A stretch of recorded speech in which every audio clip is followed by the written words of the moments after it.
CNN IBN sincerely regrets that the story broadcast on 1st August 2011 and subsequently with regard to land allotted to Rajiv Gandhi Charitable Trust at village Ullawas, district Gurgaon, presented a wrong and misleading picture.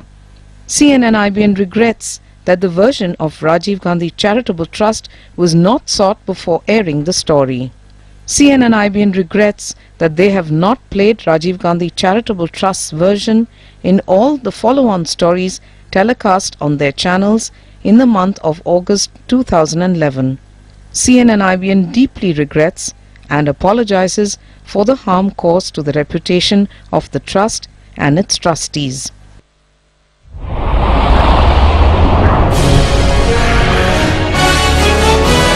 This is India at 9, broadcasting live from the CNN IBN headquarters in New Delhi.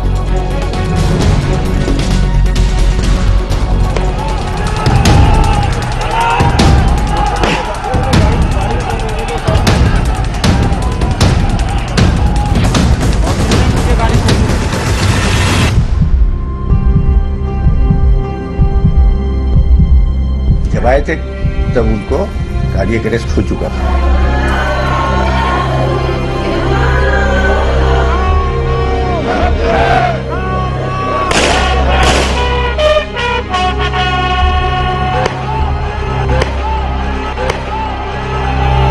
I do not apologize for the action that the police took.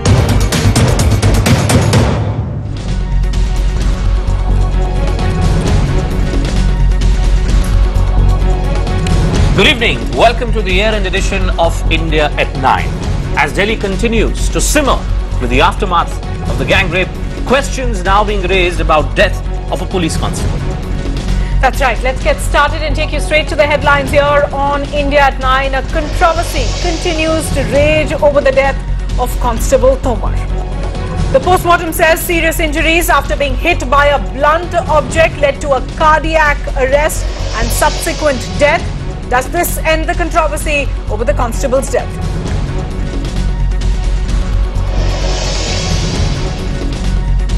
These are moments just after Constable Tomar collapsed near India Gate.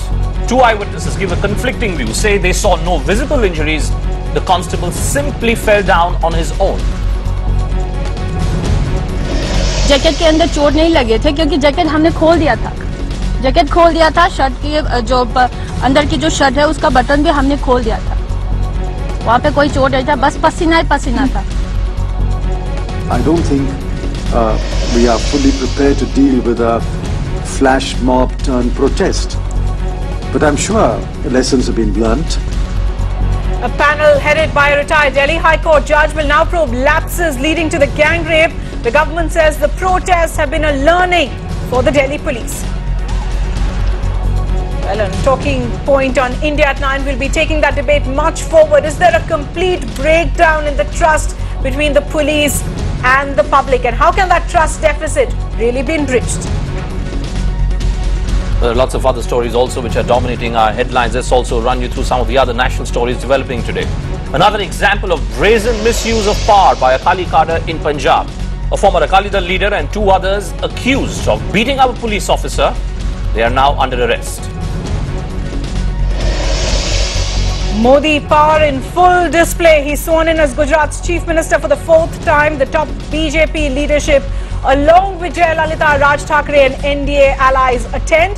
Nitish Kumar skips. Former Chief of the Army Staff VK Singh pays for his participation in the anti-corruption and anti-rape protests. Sources say the government has withdrawn all security cover to him.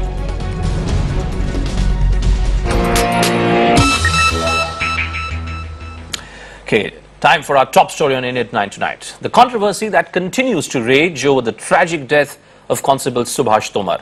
A postmortem report has revealed injuries on his chest and neck that led to a cardiac arrest and then his subsequent death.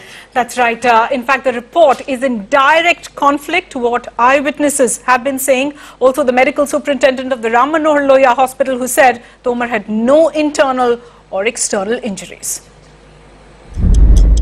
Sunday evening, India Gate. Constable Subhash Tomar of the Delhi Police collapses. A few protesters who were present don't quite know what to do.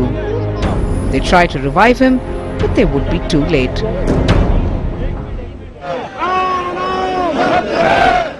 Now, a day after his death and cremation, a fierce war has broken out.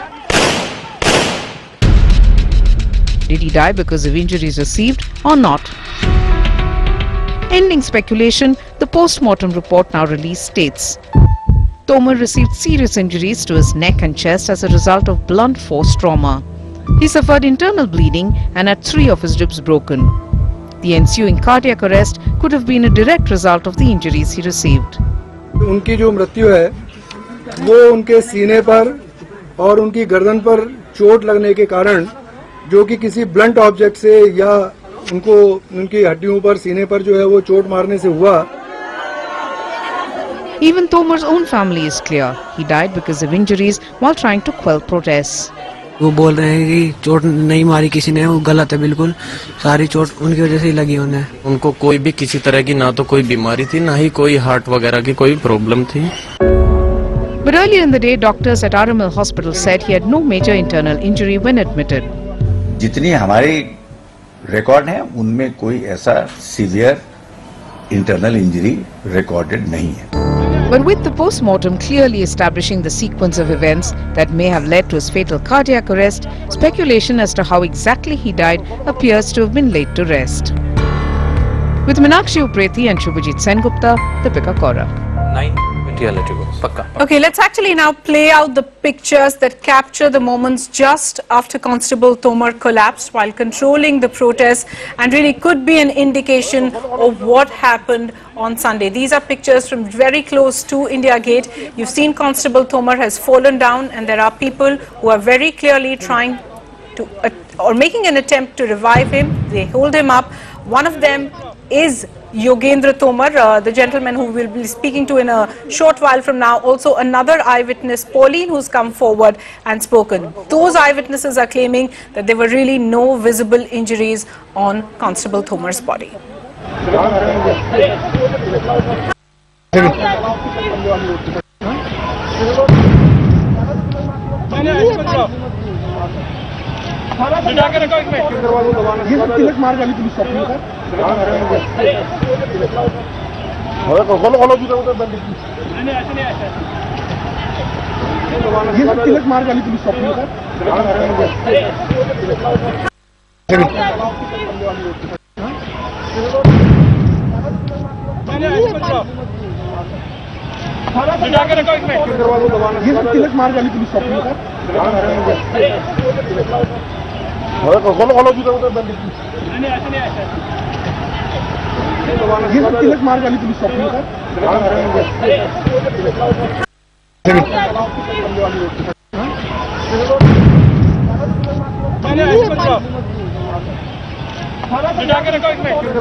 हमने कहा कि ambulance तो बुलाओ.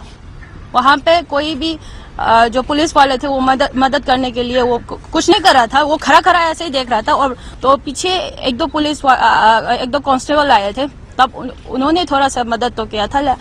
he has no injuries and he just collapsed over there. There was no crowd also. Yeah. Jacket के अंदर चोट नहीं लगे थे क्योंकि जैकेट हमने खोल दिया था. शर्ट की जो अंदर की जो शर्ट है उसका बटन भी हमने खोल दिया था. वहाँ पे कोई चोट नहीं था, बस पसीना था. जब ये कोलैप्स हो गए थे तो वहाँ पे कोई भीड़ नहीं था. यानी कि 50-60 मीटर की दूरी थी भीड़ और ये जो इंसिडेंट जो हुआ था। Okay, that sentiment seems to be corroborating that with the pictures that you were seeing on the left-hand side. Remember, that was Pauline. She's a physics honor student from Manipur. Another eyewitness is Yogendra Tomar. He spoke to our National Bureau Chief Bhupendra Chaubey just a short while ago.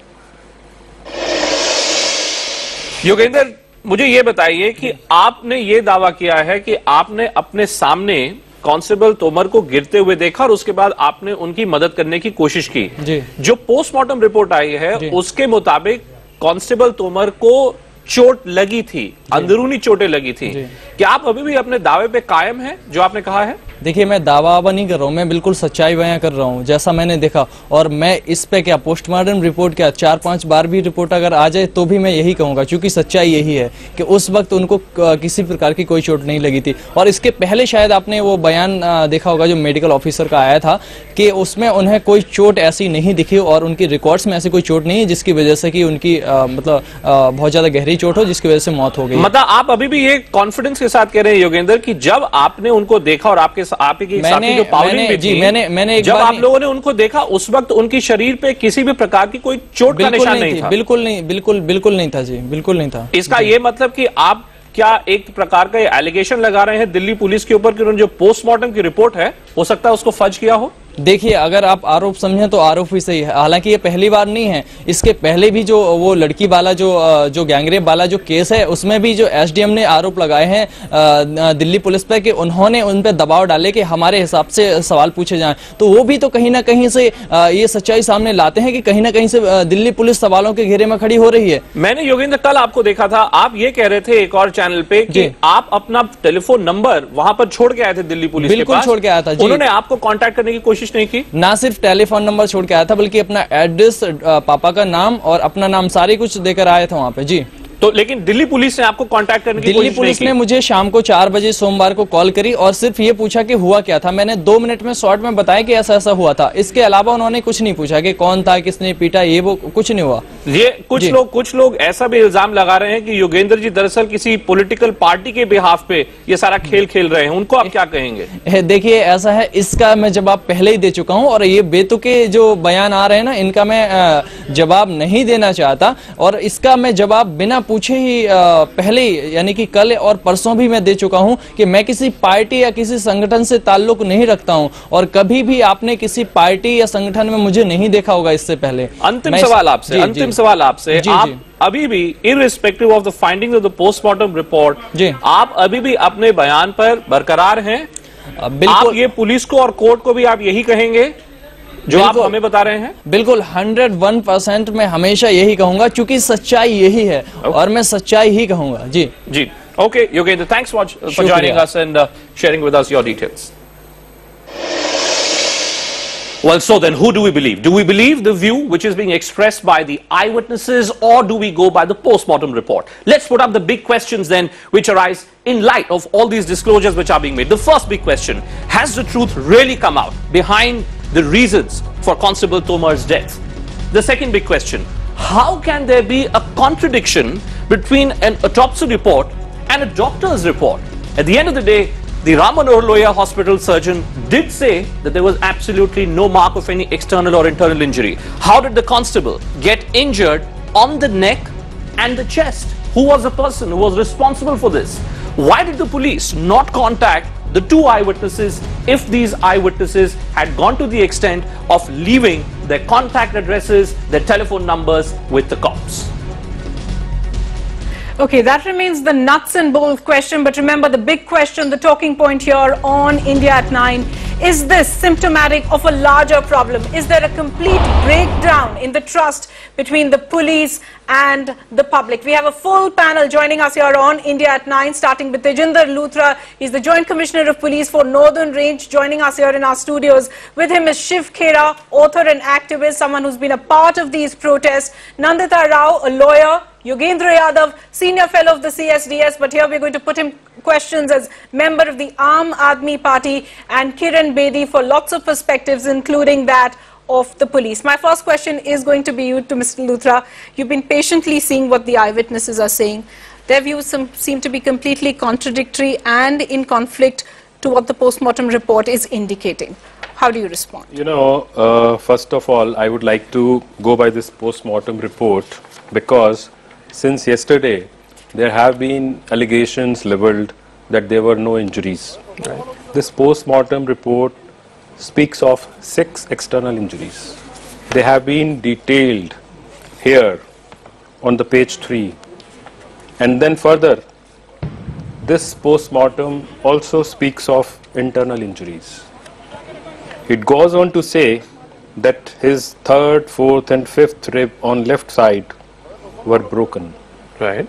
And there was effusion of blood at the fracture site. You outrightly deny this charge, sir, which was being leveled by one of the eyewitnesses who we just spoke to. I never said so. Yogender, who says that the Delhi police may well have fudged this entire post-mortem report. Are you denying that? Did I write this post-mortem report? The authorities could well have connived. Is that a possibility? I'm asking you a genuine question, sir. Is that a possibility? You know, Mr. Chaube, today we are deeply hurt. Not because one member of Delhi police has died.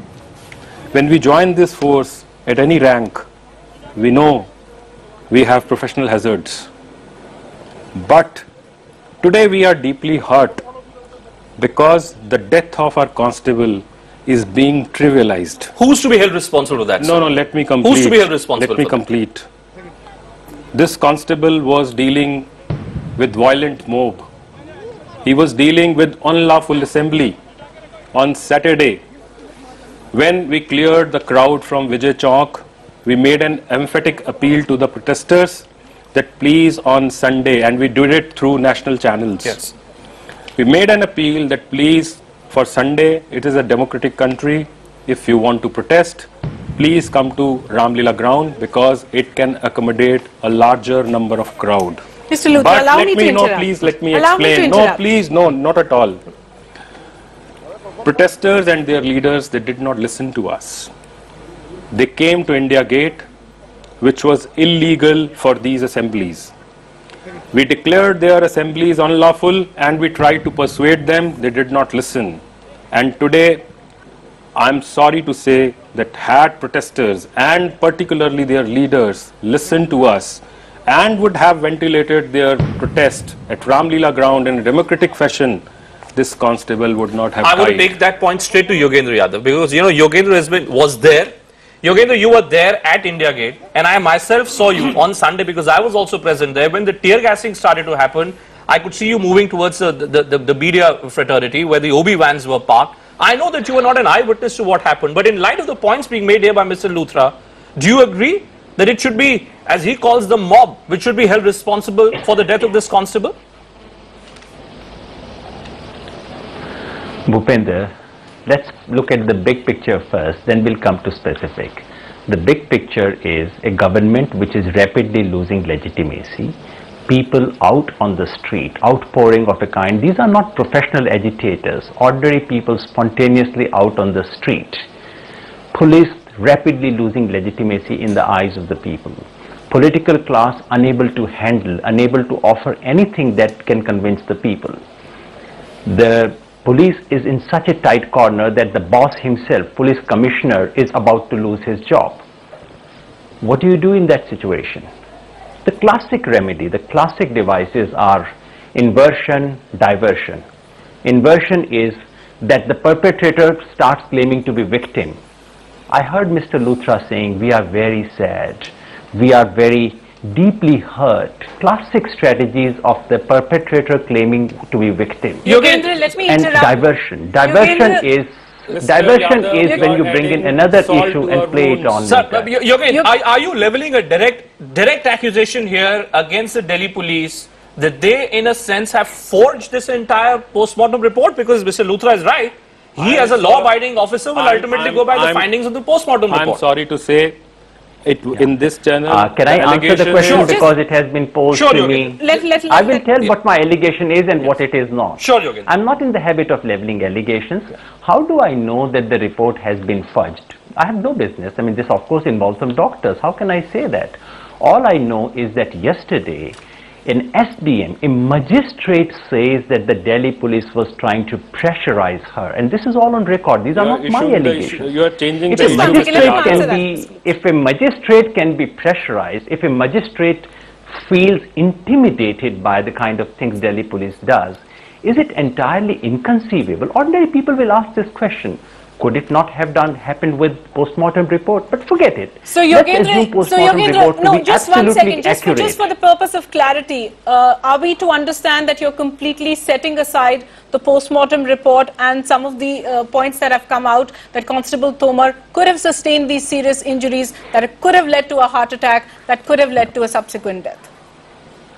No, I'm not. I'm simply saying because of what the magistrate has said yesterday, people will raise fingers, there will be questions. This is not so. Unfortunately, these reports don't enjoy the kind of credibility that they should, because police behavior does not enjoy that credibility. But let it be. Let's for a moment accept this post-mortem report to be absolutely true. Okay. Now let's look at Delhi police case and how implausible the case is. The case is that in a place where there were hundreds of cameras, and Bhupendra, you must have seen it, yes, every corner was being covered. Yes. A policeman is attacked by a mob with blunt instrument. Cameras cover everything, but somehow no camera happens to cover that. It must have been in some kind of a corner, deep, somebody would have dragged him to that corner. Number one, implausibility. Number two, having sustained such serious injuries, which have 3 ribs broken and serious deep internal injuries, that constable, instead of lying there, instead of being helped, and no other constable comes and watches that, helps him, this constable actually marches ahead, by all accounts of the eyewitness, marches ahead. Broken ribs. And that is where he collapses, with 3 broken ribs and deep internal bleeding and injuries. Does it sound plausible to you, Bhupendra? I'm no expert on forensics. I'm no criminal lawyer. No, the point is, and I must get Tajinder to respond to this. I must get Tajinder to respond to these points that you made, Yogen, because at the end of the day, all we have is this video footage, Mr. Luthra, that we have. I think Mr. Yadav is just short of suggesting that we stage managed the death of our constable. No, he's suggesting that you're using the death of the constable. That's the point that he's making. Just short of suggesting that we stage managed the death of our constable, rather we actually killed him. No, I don't think he said that, Mr. Luthra. I think we'll have to clarify that to our viewers. He hasn't said that. Number two, no, he's just short of saying that. Number two, if this is the level of this debate where the death of a constable who was lynched, who was killed while dealing with angry mob and an unlawful assembly, I think it is a debate of intellectually dishonest people. Why don't I take that? You're saying this is a debate of intellectually dishonest people. Why don't I take that to another former cop, Kiran Bedi? Dr. Bedi, you're listening to these charges and counter charges being exchanged here. Does this not embarrass you, ma'am? You know that you also at one point of time were a part of this police force where we're questioning the very credibility of this police force.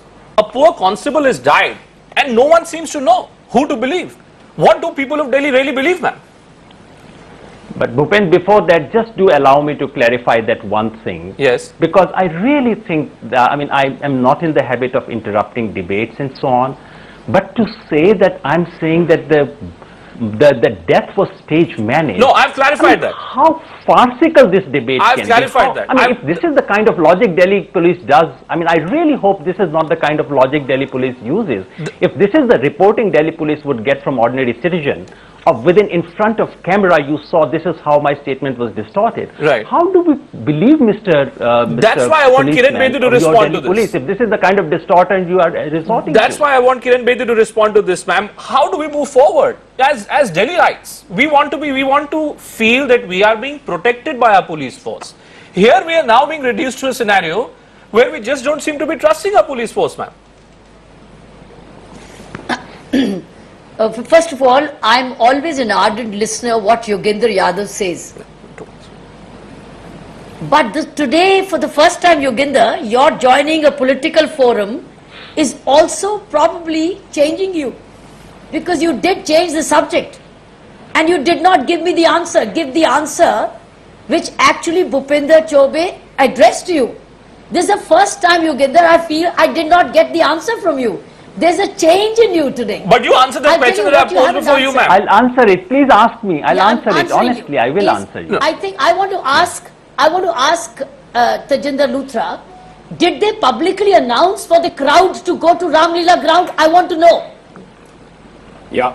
Mr. Luthra? If it was, Madam, let me was answer Bhupinder, this. then why did the crowd? Why did the crowd not go to Ramlila ground? Madam, You let would me have had answer more you. space and you would have heard all the time. Tajender, 1 minute please. Okay. You had your say, I've heard you clearly. I want to know, at what time did you announce clearly on the microphones that this is an unlawful assembly? Shift to Ramlila ground, all of you. Did you do that? Of At course. what time did you do that? I think it is very vital information. And why did leaders like Yogendra Yadav and others sitting also not request the people to shift to Ramlila ground so that they stop being an unlawful assembly? You could have saved this death of this constable. This is what I want to know. This is the first time I'm getting to know that Delhi police did say, please go to Ramlila ground. And secondly, did Delhi police announce saying, requesting the chief minister to come to Ramlila ground and listen to these people? I think these two things are very vital. It can change the course, the way we've handled this. Mr. Luthra. Madam, the protesters were there on Vijay Chowk since Saturday. I was also there. And I am privy to this fact that we led many delegations, not one, many delegations of these young students to the Home Minister. Home Minister did listen to them, and he also announced different measures to be taken. Since then, by 11 o'clock, I think on Saturday night, by 11 o'clock, there was no crowd. And since then, we were announcing to many people, and we used the national television also for this. Even I am on record on 1 or 2 channels appealing people that you must shift to Ramlila ground. These are the facts. Okay, ma'am, let me just broaden the debate for one particular second and take the point that you have made to Yogendra Yadav. And Yogendra, I'm being the devil's advocate here, but I'm in no way implying that the Aam Aadmi Party was responsible for any violence that took place. But the fact of the matter is that in those initial 2 days, till the time this particular protest was a collection of spontaneous outpouring of young students, etc., it remained peaceful. It was aggressive, but it remained peaceful. Post the political parties coming in, it had an edge to it. It was only towards the end or towards the weekend, the Saturday, Sunday, that political parties came in, jumped onto the bandwagon, and perhaps should have provided that leadership to not allow this particular protest to go violent, which was missing. Yogendra. One factual clarification, and I'll definitely come to Kiranji's question the moment I understand that. Factual clarification is that we did not step in on the 23rd for the first time. 21st is when we held, Aam Aadmi Party held a day-long dharna, after which we walked to India Gate in a completely peaceful manner. This was the first long procession. On 22nd, when people gathered outside the Rashtrapati Bhavan, most of our leaders were there. Gopal Rai was there, Manish Sisodia was there, Kumar Biswas was there. Hundreds of our volunteers were there on the day which you call peaceful and all right. So, and in the third day, Arvind Kejriwal and others came, and since there were so many cameras, someone must have recorded. Manish and I went around wherever we saw anyone throwing stone. We didn't recognize these fellows. We didn't want to read anything. We simply said, stop it, please stop it. In fact, I'm on record on CNN IBN at 4:30 in the evening. Yes. Your correspondent asked me, sir, that some stones are being thrown. Bhupendra would remember that. Yes. I said, yes, I notice it, and I think this is against the spirit of the movement. This is very damaging for the movement, and no one should do it. Those who are doing it are not the friends of this movement. All this is on record. And how can we then say the intervention of our party people created the trouble? Now Tajender Luthra has to go. I know that. We should have seen it on 21st and 22nd. Tajender Luthra has to go. So I want to, the larger message which seems to be coming from all our panelists here is that the credibility, sir, of your police force today is under a serious cloud of suspicion. Delhiites do not want to be believing the claims that you're putting forward. How will you, as a police officer, how do you propose to move forward from here? I have a counter question to ask Mr. Yogendra Yadav and other leaders. When they came to know that this assembly has been declared unlawful and the violence has taken over, and rioters having a free run, why didn't they withdraw? Why didn't they go back? Why didn't they persuade their supporters to go back? Sir, was it essential? No, let me finish. Was it essential for you to use tear gassing and lathi charge? Allow me to answer the question I was there, and I'm rather surprised, sir, by this. Let me complete, Mr. Chaube. Sure. Why didn't they hold a press conference immediately that we do not support this violence? We are not part of this mob. Why didn't they do it? They call press conferences at the drop of a hat. And this time, they very conveniently, they forgot to do anything. My question to you was, how will you move forward, sir? I must now be allowed to clarify. Sure, please. Number one, there were hundreds of cameras there. Let us please play all the footage and see when was any public warning given about this being an unlawful assembly. The point that Kiran Bediji has rightly asked. Yes. Was there any announcement on public address system? Number one, let's play it, let's find it out. Number two, yes, we went around appealing to everyone, and yes, Mr. Luthra, we actually issued a press statement at 5:05, 20 minutes before hell broke loose, and that is in the inbox of every single news channel of this country. It can be checked, where we said this any element who tries to disturb the peace is against the movement. We distanced ourselves, and yes, I gave television interviews before all this happened. In fact, I was in one of those interviews when your people charged at me. So yes, all this is on record, Mr. Luthra. Please check it. Sir, therefore, the fundamental question that I have raised before you, please answer that. The point is that the credibility of your police force today, sir, has come under a serious threat. Of course not. How will you, you deny, you believe that irrespective of all that's being said by many people in Delhi, you believe that Delhi police has come out of this entire episode with its head held high? It's not like this. Rather, protesters are making things difficult not only for police but for the ordinary citizen of this city. So the way forward is that we understand the gravity of the situation. We understand that the life has to move forward without forgetting what has gone wrong with that girl who's still suffering. Okay. We are not forgetting her Mr. plight. Luthra, just before you go, my question to you is very simple. You don't believe your force could have been more circumspect in the way it acted towards those protesters? No, not at all. We gave them all the warnings. We were with the protesters since Saturday evening. We were taking them to different delegations. We were taking to the Home Minister, and then we cleared them with due restraint. And we also appealed them that tomorrow please come to Ram Leela ground. But they did not listen to us. So you're basically following the course of line that the Home Secretary, that the Delhi Police Commissioner seemed to say that there is nothing for the Delhi Police to be defensive about. It acted completely according to the law and as well as it could. We definitely acted within the parameters of law. So bottom line is this, Mr. Luthra, that you're saying that there is absolutely nothing wrong with the actions that were undertaken by Delhi Police on Sunday, irrespective of the kind of criticism which is being mounted against you. I guess I'll let you go on that point because you presented what many would say is a reasonably fair defense. And I want to go to Nandita Rao on that one to look at it slightly legally. Nandita, when you have a situation like this, where a postmortem report's findings are being challenged by a couple of eyewitnesses that you have, by some video footage that is available, how does the case proceed legally? How will the courts proceed on this one? Well, technically this is not in court. I mean, it's not like though an FIR I don't think in the death of this particular constable an FIR has been lodged against any accused for killing him. But normally medical evidence takes precedence over eyewitness accounts. So unless you can prove, you can have another post-mortem by another independent person. Right. I'm not a criminal lawyer, Bhupin, right. So I'm giving you what is to the best of my knowledge. Yes. So you can have a post-mortem done by another doctor, an independent doctor on behalf of the accused. Right. But today I don't think that for the death of this constable, which is very sad, and I think we all give our condolences to his family.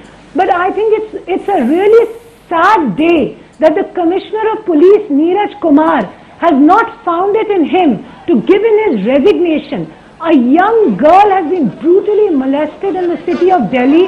A member of the police force has fallen to his death, whether by a heart attack or by being beaten up. And as Kiran Bedi ji pointed out, there was absolute mismanagement by the police. There is no law and order in this city. There's absolute mismanagement of the crowd by the police.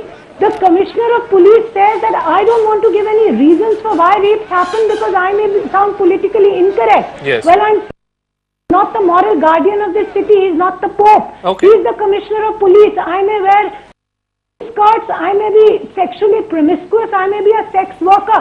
He has to protect me. Right. And if his medieval morality cannot protect me, then he should resign. His body language has been pathetic. His crowd management was pathetic. Today, a member of the police force has been lost, and the fault lies with the Commissioner of Police.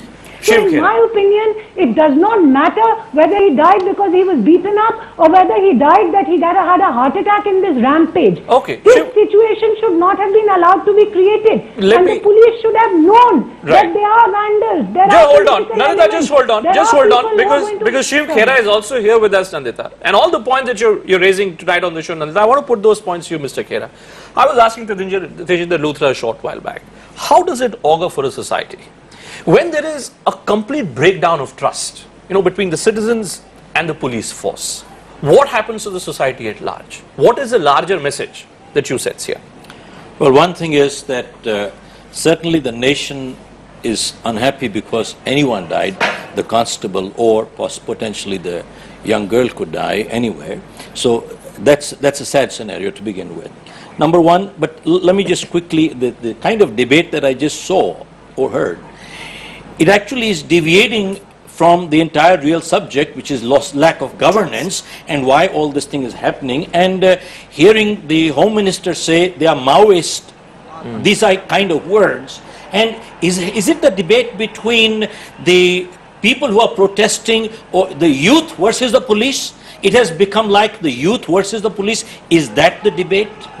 I personally think no matter how he died is a different issue. How he died, whether, and I heard Mr. Luthra say he was lynched by the mob. The word he used was lynched by the mob. Yeah. I'm quite surprised. I mean, any kind of footage or the cameras would say whether he was actually lynched by the mob. Now, these are words, if these are coming, I think there's a major credibility issue to begin with. Now the next part is, when you talk of credibility, genuinely if you look at it, girls said we are scared of going into the police stations lest we are raped there to begin with. So you talk of credibility, you lost it anyway, you have none to begin with. And when people talk of credibility, even some things, I read some reports where they found out that these bus drivers and others, they were picked because of hafta collection. Fair enough. I think you're making an important point that the trust deficit is large and is of course increasing. If hafta collection was the issue, that's where they were picked, and the credibility, where is the credibility to begin with? That's the question. So, fair enough. Kiran Bedi, let me ask you, is the bigger problem also the fact that the government underestimated these particular protests and failed to come out with a political response? After all, what the Delhi police was doing was what the Home Ministry had been telling the Delhi police to do. Of course, it should have used its own service rules and to see how they could have handled this matter. But the fact of the matter also is that there was no definite political response to it, and that created the vacuum. I think this movement totally lacked political leadership and response. This issue was not youth versus police. This was youth versus wanting to hear from police and the government, which is political leadership. And it did not get any response. It did not get heard by the commissioner. It did not get heard by the chief minister. It did not get heard by the lieutenant governor. If they were announcing that you come to Ramlila ground, they could have announced, come to Ramlila ground, you're going to be heard by us. You're going to be heard by police commissioner, the lieutenant governor and the chief minister. Then I don't know whether they said it, because the tape should play it.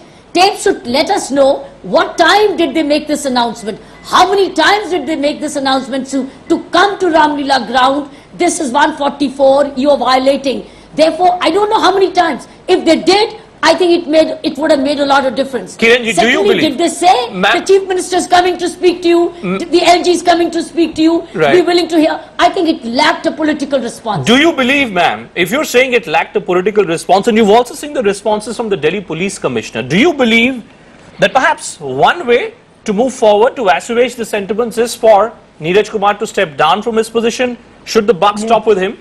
Yes. Ms. Bedi, the question is to you. Oh, you asking me? Yes, yes. I think if it is stepping down, if it's a question of stepping down, then I think it should be all the three stepping down. All the three, because all three have a role. The Commissioner has a role, the Chief Minister has a role, and the Lieutenant Governor has a role. Why stop at the Police Commissioner then? Two, and if the Police Commissioner is not to go, then I think all the three should be accountable to put the house in order. Okay. And all the three can still put the house in order by calling a youth convention and listening to the youth the whole day and coming up with immediate measures, intermediate measures and long-term measures. Then it's a responsibility. Either all three should go or all three should put the house in order. And let me ask you that final question, ma'am, that we were raising with Mr. Luthra also. Since you yourself have been a former cop, what do you believe? Are you willing to accept the findings of this post-mortem report which has been brought out? Or in light of the video footage and the statements which have been made by the eyewitnesses, do you believe that maybe the truth is not what is being explained to us through the police force? I think another lesson to be learned for the police leadership here is never share what the doctor tells you before you have the post-mortem report in your hand. Right. I think that's important. Okay. Because even if it matches, you still don't have a document because it can change last minute looking as examination of the body. Right. I think that's a lesson to be learned. Okay. Okay. Shiv Khera, you want to make a quick point? Yeah, I just want to say something here. I just want to say one thing. Yes, okay. Let Nandita have a say. Yes, Nandita, I just like to say that I, as a woman and as a citizen of Delhi, have lost confidence in Neeraj Kumar, a man who can stand up and say that women have boyfriends and so they are the cause of their rapes. A person who has this kind of medieval morality, he is not. That is a disqualification to be Commissioner of Police. At the moment, I'm just looking at his handling. Fine, you made a point. At the moment, I'm just looking at the handling of this situation, Nandita. He should leave his values at home, and he should give security to everybody, even women that he may personally not like, or whose behavior he may not approve of. Was more important than how he died was the important thing. And that's and of course, that's one part. And second thing, Mr. Luthra said that the assembly there was unlawful and they shouldn't have done that. The fact remains that any protest for that matter automatically becomes unlawful. Britishers made every assembly unlawful for Gandhi, but he did. Well, that's the question that we're raising, that ultimately maybe it's the police force. It's the police force, perhaps in collaboration with the political establishment, which simply mishandled this entire situation over the last few days. Thanks very much to all our panelists for joining us tonight and sharing with us what could really be the way forward from here on. Because at the end of the day, you cannot be a society where there is zero trust between the police force and the citizens. At the end of the day, the police force is meant to be with the citizens. Remember the mantra of Delhi Police, with you, for you, always. Does that mantra really still hold or not?